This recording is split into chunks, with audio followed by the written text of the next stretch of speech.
வணக்கம். யூரோப்க்கு எங்க வேலைக்கு வந்தாலும், நமக்கு செங்கன் விசா கிடைச்சிருக்கு. நம்ம நெறைய டூரிஸ்ட் பிளேஸஸ் போலாம். நெறைய சுத்தி பார்க்கலாம்.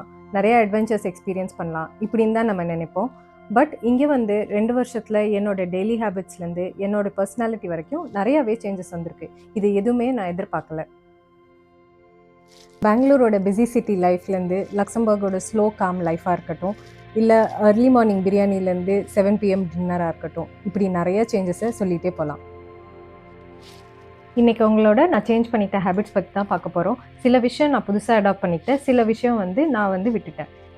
அப்ராட் போனால் நிறையா காசு சம்பாதிப்பாங்க அப்படின்ற ஒரு தாட் தான் எல்லாருக்குமே இருக்குது. பட் அப்ராட் வந்ததுக்கப்புறம் நம்ம எவ்வளோ சேஞ்சஸ் நம்மளோட ஹேபிட்ஸில் வருது, நம்ம பர்சனாலிட்டியில் இருக்குன்றதை யாரும் அவ்வளோவா யோசிக்கிறது இல்லை. நீங்கள் அப்ராட் மூவ் ஆகிறதுக்காக ப்ரிப்பேர் பண்ணிட்டு இருக்கீங்கன்னா கண்டிப்பாக இந்த வீடியோவை கடைசி வரைக்கும் பாருங்கள். ஃபஸ்ட்டு விஷயம் சாப்பாடுனே சொல்லலாம். இங்கே நான் இந்தியன் க்ராசரிஸ் இல்லை இந்தியன் ரெஸ்டாரண்ட்ஸ் இல்லை அப்படின்னு சொல்ல வரல. இங்கே நிறையாவே இந்தியன் க்ராசரிஸ் இருக்குது, இந்தியன் ரெஸ்டாரண்ட்ஸும் இருக்குது. டீசெண்டான ப்ரைஸில் நல்ல டேஸ்ட்டுமே கிடைக்கும். நான் இப்போ சொல்ல வந்த விஷயம் என்னென்னா, நான் இந்தியாவில் ஒர்க் பண்ண வரைக்கும் மார்னிங் பிரேக்ஃபாஸ்ட், ஆஃப்டர்நூன் லஞ்ச் இது ரெண்டுமே ஆஃபீஸில் தான் சாப்பிட்டேன். டின்னருன்றது 9:30 10 o'clock போல் வீட்டில் சாப்பிடுவேன். ஸோ என் பேரண்ட்ஸோட இருந்த வரைக்கும் எங்கள் அம்மா தான் சமைப்பாங்க. நான் தனியாக இருந்தேன்னா குக்கும் வச்சுருந்தேன். ஸோ எனக்கு குக்கிங்ன்றது நான் பெருசாக செஞ்சதில்லை. இல்லை செஞ்சாலும் அது வீக்கெண்ட் இதாக தான் இருக்கும். வீக் டேஸில் செய்யணுன்ற எனர்ஜி எனக்கு இருந்ததில்லை. ப்ளஸ் இன்ட்ரெஸ்ட்டும் அப்போதைக்கு எனக்கு இல்லை. இப்போ நான் இங்கே அப்ராட் வந்ததுக்கப்புறம் நானே சமைச்சு தான் சாப்பிட்றேன். ஓகே, நீ ஏன் சமைச்சு சாப்பிட்றேன்னா, ஓகே இங்கே குக்கு ரொம்ப எக்ஸ்பென்சிவாக இருக்கும், ப்ளஸ் பேரண்ட்ஸோட இல்லை, அதனால நீங்கள் சமைக்கிறீங்களான்னா கண்டிப்பாக இல்லைன்னு சொல்லுவேன். ஏன்னா இப்போ நீங்கள் குக்குன்றது வச்சுக்கலாம், ஓகே அஃபோர்டபுளான்றது மேபி நாட், பட் இங்கே இருக்கிற சேலரிக்கு மேபி வச்சுக்கலாம். பட் அப்படி வச்சுக்கலனாலும் நம்ம சூப்பர் மார்க்கெட்டில் கண்டிப்பாக லஞ்சுன்றது கிடைக்கும். அது டீசென்ட் ப்ரைஸ். ஸோ நம்ம டெய்லி வெளில வாங்கி சாப்பிடணுன்னா கூட செய்யலாம். பட் இப்போது இங்கே வந்ததுக்கப்புறம் என்ன ஆயிடுச்சுன்னா, நான் 7 to 4 தான் ஒர்க்கே பண்ணுறேன். ஸோ 8.5 hours நம்ம ஒர்க் பண்ணதுக்கப்புறம் இங்கே ஒர்க் லைஃப் பேலன்ஸுன்றது நமக்கு இருக்கிறதுனால ஈவினிங் நான் சமைக்கணும்னு நினச்சேன்னா நான் கண்டிப்பாக சமைக்கலாம். இங்கே இருக்கிற ஃப்ரெஷ் வெஜிடபிள்ஸ் நான் வாங்கி நான் சமைக்கிறதுக்கு எனக்கு ரொம்ப டைமும் ஆறுதில்லை. ஸோ 4 மணிக்கே ஆஃபீஸ்லேருந்து வந்ததுக்கப்புறம் நிறைய டைமும் ஈவினிங் இருக்கிறதுனால மோஸ்ட் ஆஃப் த மீல்ஸ் நான் சமைச்சு தான் சாப்பிட்றேன். ஒரே நாள் வீக்கெண்டில் சமைச்சு அதை ஃப்ரிட்ஜில் வச்சு ரொம்ப நாளைக்கு சாப்பிட்ற அந்த ஹேபிட்டும் நிறையா பீப்புள் அப்ராட் வந்ததுக்கப்புறம் ஹேபிட் இன்க்ளூட் பண்ணிக்கிறாங்க. பட் எனக்கு இருக்கிற கரண்ட் லைஃப் ஸ்டைலுக்கு என்னால் டெய்லி சமைச்சு சாப்பிட முடியுது. இன்கேஸ் என்னால் சமைக்க முடியலன்னா நான் சூப்பர் மார்க்கெட்டில் வாங்கியும் சாப்பிட்டுக்கிறேன். ஸோ 9:30 10 o'clock சாப்பிட்ட லேட் டின்னர்ஸ்லேருந்து இப்போது 7 o'clock சாப்பிட்றது ஓரளவுக்கு எனக்கு பாடியில் நிறையா டிஃப்ரென்ஸே தெரியுது. இது இல்லாமல் ப்ளஸ் நமக்கு சீக்கிரமாக சாப்பிட்றதுனால நம்ம தூங்க போகிறதுக்குள்ளே ஓரளவுக்கு நமக்கு டைமும் இருக்குது. நம்மளால் நம்ம பாடியை பார்த்துக்கவும் முடியுது. நைட் டைமுக்கு நமக்குன்னு ஒரு ரொட்டீனும் செட் பண்ண முடியுது. முன்னாடிலாம் நான் சாப்பிடுவேன், டிவி பார்ப்பேன், நெட்ஃப்ளிக்ஸ் பார்ப்பேன், தூங்கிடுவேன், அவ்வளோதான். இப்போ எனக்கு நைட் ரொட்டீன்றது ஒன்று நான் என்னால் எஸ்டாப்ளிஷ் பண்ணிக்க முடிஞ்சிச்சு.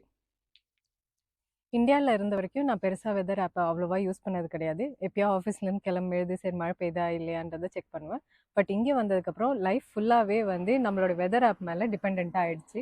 ஏன்னா எப்போ மழை பெய்யும், எப்போ வெயில் அடிக்கும் இப்படின்றத பார்த்து தான் நம்மளோட ட்ரெஸ்ஸிங்ஸ் எல்லாமே பண்ணுவேன். ஸோ அதனால் கண்டிப்பாக டெய்லி வெதர் பார்க்குறது, இல்லை இந்த வாரத்தில் வெதர் எப்படி இருக்கும் அப்படின்றத பார்க்குறது ஒரு ஹேபிட்டாகவே ஆயிடுச்சு. நான் இந்தியாவில் இருந்த வரைக்கும் நான் ரொம்ப ஆர்கனைஸ்டு அப்படின்னு தான் நினச்சிட்டு இருந்தேன். எல்லாமே பிளான் பண்ணி பண்ணுறோம் அப்படின்னு. பட் ஆனால் நிறைய விஷயம் நான் பிளான் பண்ணாமலே பண்ணியிருப்பேன். இப்போ ஒரு ஹேர் கட் பண்ண போகணும், இல்லை சாப்பிட போகணும் அப்படின்னா நான் பிளான் இல்லாமலே பண்ணியிருப்பேன். இது எதுவுமே இங்கே ஃபாரினில் ஒர்க் அவுட் ஆகாது. ஏன்னா இங்கே எல்லாமே ரொம்ப ஸ்கெடியூல்டாக தான் இருக்கும். எல்லாத்துக்குமே ஒரு அப்பாயின்மெண்ட் எடுத்துகிட்டு தான் போகணும். ஸோ ஒரு விஷயம் பண்ணணும்னா நீங்கள் அதை பற்றி முன்னாடியே யோசிக்கணும், அந்த மாதிரி பிளானும் பண்ணணும். வந்த புதுசில் இது ரொம்ப கஷ்டமாக இருந்தாலும் இப்போ இந்த டேட்டுக்கு நான் கொஞ்சம் பெட்டர்னே சொல்லலாம். இதை ஓரளவுக்கு பிளான் பண்ணி என்னால் பண்ணிக்க முடியுது. இப்போ யாரையா ஒருத்தவங்களை மீட் பண்ணணுன்னா கூட நம்ம முன்னாடியே யோசித்து அவங்கள்ட்ட அப்பாயின்மெண்ட் மாதிரி கேட்டு அப்போ தான் மீட் பண்ணணும். பப்ளிக் பிளேஸில் சைலண்ட்டாக இருக்கிறது. இங்கே எல்லாருமே பப்ளிக் ஸ்பேஸில் சத்தமாக பேசுகிறத அவாய்ட் பண்ணுவாங்க. மேக்ஸிமம் ரொம்பவே குவாய்ட்டாக இருக்கும். ஸோ நீங்கள் பஸ்ஸில் பப்ளிக் டிரான்ஸ்போர்ட்டில் போகும்போது பார்த்திங்கன்னா ரொம்பவே அமைதியாக இருக்கும். இது வந்த புதுசில் எனக்கு புதுசாக இருந்துச்சு, ரொம்ப வியர்டாகவும் இருந்துச்சு, என்னடா இவ்வளோ அமைதியாக இருக்குன்றது. பட் போக போக இது நமக்கு பழகிடும். நீங்கள் பஸ்ஸில் வரும்போது கவனிச்சிங்கன்னா ட்ரெயினில் பஸ்ஸில் சைலன்ஸ் ஜோனுன்னே இருக்கும். அதில் ரூல்ஸ் போட்டும் இருப்பாங்க, இந்த மாதிரி இங்கே நம்ம பேசக்கூடாதுன்னு. பட் ஆனால் வந்து இது இனிஷியலாக நமக்கு புதுசாக இருந்தாலும் அப்புறம் போக போக நமக்கு இது பழகிடும். ப்ளஸ் அதுக்கப்புறமா யாராவது வந்து சத்தமாக பேசினாவோ இல்லை சத்தம் போட்டாலோ நமக்கு வந்து கொஞ்சம் கடுப்பு தான் வரும். அடுத்தது வந்து நான் இங்கே வந்ததுக்கப்புறம் என்னென்ன ஹேபிட்ஸ் மாற்றிக்கிட்டேன்றது தான் பார்க்க போகிறோம். இதில் ஃபஸ்ட்டு விஷயம்ன்றது மினிமலிசம். இதை வந்து நான் வந்து இன்டென்ஷனலாக மினிமலிஸ்டாலாம் ஆகலை. நான் இந்தியாவில் இருந்த வரைக்குமே எங்கே போனாலுமே ஏதாவது ஒரு விஷயம் ரொம்ப க்யூட்டாக பார்த்தேன்னா இது வீட்டில் வச்சுக்கலாம் அப்படின்னு சொல்லி ஈஸியாகவே வாங்கிடுவேன். ரொம்ப யோசிச்சுலாம் கிடையாது. இம்பல்சிவ் பையிங்னே சொல்லலாம். ரெண்டட் வீடாக இருந்தாலும் சரி, சொந்த வீடாக இருந்தாலும் சரி, நான் எப்பயுமே வந்து திங்ஸ் வந்து நிறையா வாங்குவேன். டெக்கரேஷனாக இருக்கட்டும், இல்லை மற்றபடி எனக்கு எதாவது பிடிச்சிருந்தா உடனே வாங்கிடுவேன். அப்ராட் வந்ததுக்கப்புறம் இது வந்து என்னால் பண்ண முடியல. ஏன்னு சொன்னால் நம்ம எத்தனை வருஷம் இங்கே இருப்போன்றது தெரியாது. ப்ளஸ் இங்கே வந்து வீடு ரொம்ப சின்னதாக இருக்கும். ஸோ நம்ம இஷ்டத்துக்கு நம்ம நிறையா வாங்கியும் வைக்க முடியாது. ப்ளஸ் இங்கே ஒரு இடத்துலேருந்து இன்னொரு இடம் போகும்போது பேக்கர்ஸ் அண்ட் மூவர்ஸ் வந்து இங்கே ரொம்ப எக்ஸ்பென்சிவாக இருக்கும். ஸோ நம்மளே தான் எடுத்துகிட்டு போகிற மாதிரி இருக்கும். பப்ளிக் டிரான்ஸ்போர்ட் ஃப்ரீன்றதுனால அது ஓகே. பட் ஆனால் நம்மளே அதை தூக்கிட்டும் போகணும். ப்ளஸ் இப்போ நான் இருக்கிறது வந்து 3rd ஃப்ளோர். 3 மாடி நான் வந்து ஸோ நானே தான் எடுத்துகிட்டு வரணும். ஸோ இதெல்லாம் பார்க்கும்போது நானே இன்டென்ஷனலாக ரொம்ப கம்மியான திங்ஸ் தான் வாங்கினேன். எசென்ஷியலாக என்ன தேவையோ அதை தான் வாங்கிக்கிட்டேன். ப்ளஸ் சில விஷயம் எனக்கு வந்து வீடு மாதிரி இருக்கணும், ஹோம் ஃபீல் அது வரணுன்றதுக்காக நிறையா விஷயம் வந்து அந்த மாதிரி பார்த்து தான் வாங்கினேன் தவிர, மற்றபடி இப்போது சப்போஸ் நம்ம வீடு ஷிஃப்ட் பண்ணணும் அப்படின்ற ஒரு சுச்சுவேஷனுக்கு அவ்வளோ திங்ஸ் இல்லைன்னே சொல்லலாம். It's okay to be alone. அலோனுக்கும் லோன்லிக்கும் நிறையாவே வித்தியாசம் இருக்குது. தனியாக இருக்கோன்றதுனால நம்ம வந்து சேடாக இருக்கோம், தனியாக ஃபீல் பண்ணுறோன்றது இல்லை. இங்கே வந்ததுக்கப்புறம் நிறையா விஷயம் இதில் வந்து எனக்கு கொஞ்சம் டிஃப்ரென்ஸ் இருக்குன்னே சொல்லலாம். இந்தியாவில் இருக்க வரைக்கும் காஃபி ஷாப் போவேன், காஃபி வாங்குவேன், குடிக்கிறதுக்காக உட்காருவேன். பட் ஆனால் எதாவது யோசிச்சுட்டே இருப்பேன். காஃபி கடைக்காரன் வந்து எப்படா இவங்க போவாங்க, ஏன்னா நிறைய கஸ்டமர்ஸ் இருக்காங்க. ஸோ அந்த டேபிள் எப்போ ஃப்ரீ ஆகுன்ற மாதிரி தான் வந்து பார்ப்பாங்க. இங்கே வந்து அந்த ப்ராப்ளம் வந்து நமக்கு கிடையாது. ஜென்ரலாக நீங்கள் மணிக்கணக்காக ஒரு இடத்துல உட்காந்துருந்தாலும் யாரும் வந்து உங்களுக்கு டிஸ்டர்ப் பண்ண மாட்டாங்க. எப்போ போவீங்கன்னு கேட்க மாட்டாங்க. காஃபி நல்லா இருந்துச்சா, பில்லுக்கு கொடுக்குறீங்களா அப்படின்ற எந்த ஒரு இதுவுமே இருக்காது. ஸோ இங்கே வந்ததுக்கப்புறம் கொஞ்சம் ரிலாக்ஸ் ஆனதுக்கப்புறம் ஸ்ட்ரெஸ் கம்மியாக இருக்கிறதுனால இங்கே வந்து ஜென்ரலாகவே நம்ம வெளியே போய் காஃபி குடிக்கிறது, தனியாக உட்காந்துருக்கப்போ அவ்வளோ தெரியாது. சில டைம் புக்கெல்லாம் எடுத்துகிட்டு போய் நம்ம வந்து அந்த காஃபி ஷாப்பில் உட்காந்து படிக்கலாம். மணிக்கணக்காக படித்தா கூட யாரும் வந்து நீங்கள் கிளம்புங்கன்னு சொல்ல மாட்டாங்க. நம்ம குடிச்சு முடிச்சுட்டு நம்ம பாட்டும் திங்ஸ் எல்லாம் எடுத்து எங்கே கப்பு வைக்கணுமோ வச்சுட்டு நம்ம போய் பில் கேட்டோம்னா அவங்களே கொடுப்பாங்க. நம்ம வந்து பே பண்ணிட்டு கிளம்பலாம். இந்தியாவில் இருக்கிற வரைக்குமே ஏதாவது ஒரு விஷயம்னா என்னால் நோன்றது அவ்வளோ ஈஸியாக சொல்ல முடியாது.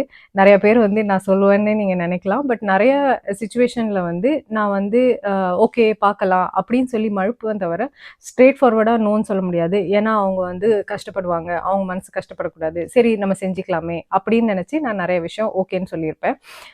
இங்கே வந்ததுக்கப்புறம் அந்த ஒரு நெசசிட்டி இல்லை. மோஸ்ட்லி அவ்வளோ ஈஸியாக யாரும் கேட்க மாட்டாங்க. அப்படி ஏதாவது ஒரு விஷயம் கேட்டாங்க, இல்லை எனக்கு பிஸியாக இருக்கேன், என்னால் செய்ய முடியாது அப்படின்னு சொன்னோம்னா அதுக்கான கான்சிக்வன்சஸ் அப்படின்றது எதுவும் கிடையாது.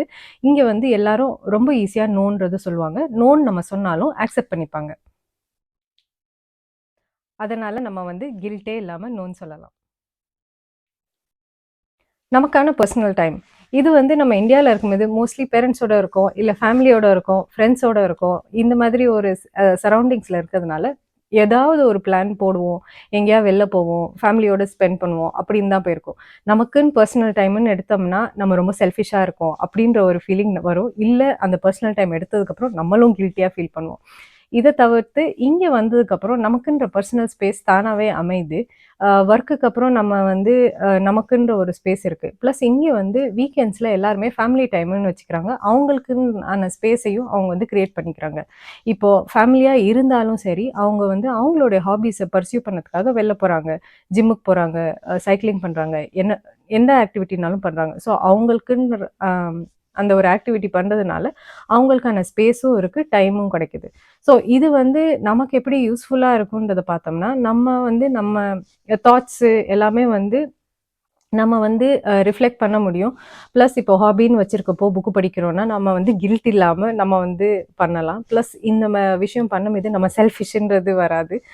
யாருக்கும் அதை எக்ஸ்ப்ளனேஷனும் பண்ண முடியாது. ஏன் நீங்கள் வந்து தனியாக இருக்கீங்க, எதா பிரச்சனையா, ஏன் அமைதியாக இருக்கீங்க அப்படின்லாம் யாரும் கேட்க மாட்டாங்க. ஸோ கில்ட்டே இல்லாமல் நம்ம வந்து நம்ம டைமை ஸ்பெண்ட் பண்ணலாம். இன்றைக்கி நம்ம வீடியோவில் நான் அப்ராட் வந்ததுக்கப்புறம் என்னென்ன ஹேபிட்ஸ் மாறிச்சுன்றது தான் பார்த்தோம். நீங்கள் அப்ராடில் இருக்கீங்கன்னா எந்தெந்த விஷயம் உங்களுக்கு மாறிச்சுன்றதை கமெண்ட்ஸில் சொல்லுங்கள். இந்த வீடியோ உங்களுக்கு பிடிச்சிருந்தா கண்டிப்பாக சப்ஸ்கிரைப் பண்ணுங்கள். தேங்க்யூ.